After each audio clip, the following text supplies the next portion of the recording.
Новый спортивно-оздоровительный комплекс появится в селе Бруд. Построил его на свои средства остинский бизнесмен Таймураз Мисиков. В 1958 году он уехал в Ленинград. Год назад, когда он был в родном селе, решил создать такое место, где молодые люди будут не только тренироваться, но и учиться. Таймураз Мисиков хочет, чтобы молодежь получала не только спортивные навыки, но и знания. Поэтому здесь планирует еще и преподавать языки. Не только остинский и русский, но и иностранный. Затем, как идет процесс стройки, следил его сын. Он же и придумал этот проект. Спортивный комплекс начнет работу 15 октября. На торжественное открытие ожидают руководство республики, руководители районов, а также многих именитых спортсменов Северной Осетии. Меценат говорит, что впервые увидел конечный результат и очень доволен этим спорткомплексом. Для того, чтобы чего-то добиться, надо характер тренировать.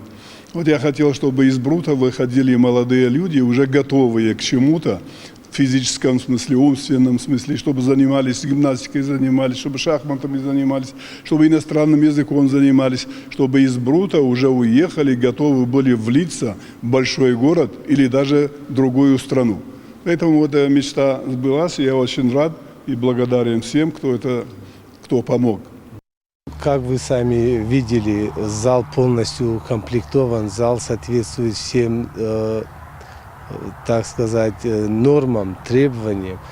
И для детей это огромное, это очень важно, чтобы они могли полноценно заниматься спортом.